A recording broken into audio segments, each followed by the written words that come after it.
We have the curve y equals 3x, x equals 0, which would be this vertical line, and then y equals 3. So here's the shaded region. We're asked to revolve this around the y-axis. So both methods, I'll do the washer method first. With the washer method, we're creating, it's basically a 2D circle because it's a right cylinder with a height that's infinitely small. Right, so if you were to create a right cylinder where I have a little bit of height here, that would help us estimate the volume revolved around the y-axis, right? This height isn't 0. It isn't approaching 0 like we're supposed to do. So this won't be perfectly accurate. But if you were to make a bunch of different right cylinders, stack them up, you could estimate the volume that way. So what we want to do is we want to construct the equation for that right cylinder. And so to do that, we need to know the radius. And so since the cylinder is centered at x equals 0 at the y-axis, the radius is just this distance, the x distance from x equals 0 to the curve y equals 3x. So we want to come up with an equation that always spits out the x distance. And I guess let me think. There are two ways we can do this. I think the easiest way would be just to solve for x. If you divide 3 from both sides, then you have x equals y over 3. And now if you put in a y value, it's going to spit out how far we are along the x-axis. So this equation gives us the radius each time. So the volume of this right cylinder is pi r, this is our radius, squared, and then times h. H is infinitely small, and we're going to be integrating with respect to the y-axis this time, because if we draw a right cylinder here, if we draw it a little higher, so we want to integrate that from 0 to 3 on the y-axis. Okay, and I think that's everything. We can factor out that pi, and we can factor out a 9 because that's 3 squared in the denominator.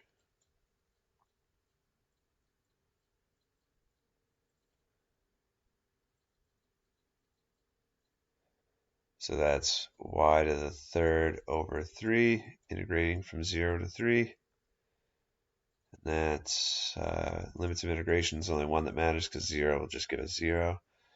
So 3 to the third,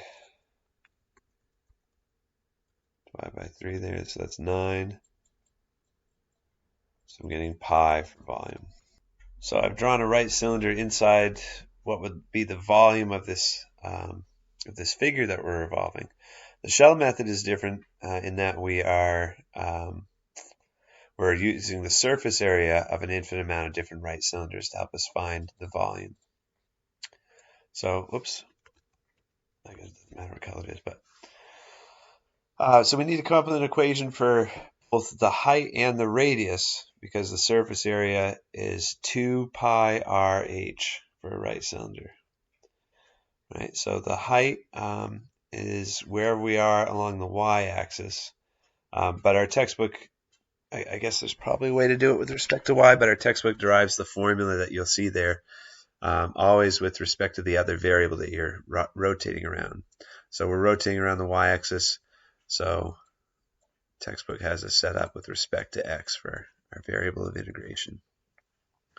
So the surface area is 2 pi times r, and the radius is just where we are along the x-axis. So r should just be x. And then the height, I think a student might be tempted just to plug in 3x in for the function for the height, because that spits out y values. But remember, that spits out the distance from the origin up here. When we draw each of these right cylinders, it's starting from the top. Okay, that way it covers the entire volume. So here's a right cylinder. The height of this right cylinder I just drew is not y, it's 3 minus, sorry, it's not just it's not the y distance. Yeah, I guess that's fine to say. It's not just found by plugging in whatever x value you have, because that would spit out this distance. We need to know this distance, and so we need 3 subtracted by our y value here. So the height is 3 minus y.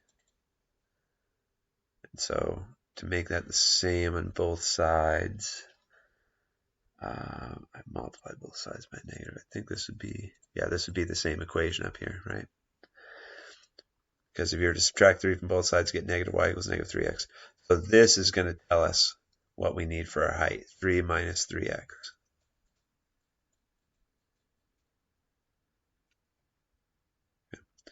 And again, we get that from the fact that we need to be taking whatever y distance this is and subtracting it from the total distance, and that gives us the height.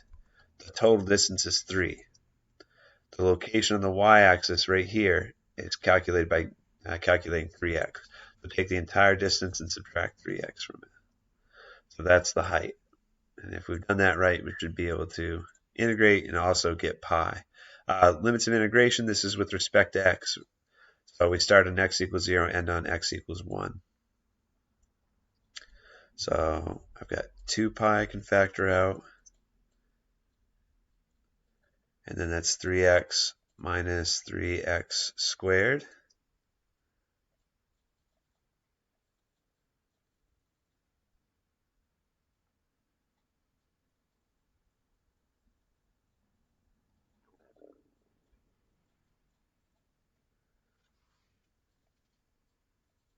Plug in the limits of integration, we've got 3/2 minus 1. So that's 1/2. 1/2 times 2 pi makes pi. So we got the same thing.